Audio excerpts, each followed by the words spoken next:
Le président de la République Alassane Ouattara s'est entretenu pendant plus d'une heure avec cette forte délégation de plus de 70 chefs d'entreprise françaises.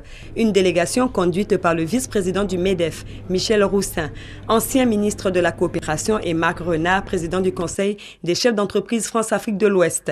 À l'issue de la rencontre, le vice-président du MEDEF a indiqué que le patronat français est venu d'abord écouter et poser des questions sur la situation générale en Côte d'Ivoire, sur la gouvernance, l'environnement des affaires et les sujets techniques qui préoccupent les chefs d'entreprise françaises, dans la mesure où le secteur privé français entend participer au renouveau de la Côte d'Ivoire. Nous rendions au président de la République la visite qu'il a bien voulu faire au MEDEF à Paris lors de sa visite d'État en France. Ce qu'il faut surtout retenir de l'importance de cette délégation et de sa présence ici, c'est la volonté affirmée du secteur privé français de participer à cette action de renouveau et de développement en Côte d'Ivoire.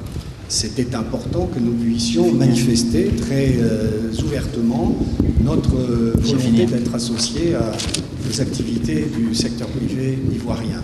Le président Alassane Ouattara a par la suite échangé avec le représentant spécial du secrétaire général de l'ONU en Côte d'Ivoire, Bert Koenders, sur les sujets qui seront à l'ordre du jour de la prochaine réunion du Conseil de sécurité des Nations Unies. À New York, il sera la discussion dans le Conseil de sécurité sur le renouvellement du mandat des Nations Unies. Alors on a parlé sur tous les volets, le volet de réforme du secteur de sécurité. Qu'est-ce que c'est un bon moment pour les élections? Est-ce que les Nations Unies doivent être impliquées dans ces élections ou pas? On parlait de réconciliation nationale sur la situation à l'Ouest. Le chef de l'opération des Nations Unies en Côte d'Ivoire a par la suite relevé que c'est à l'issue de cette rencontre que les Nations Unies vont se prononcer sur leur appui pour l'organisation des prochaines élections en Côte d'Ivoire.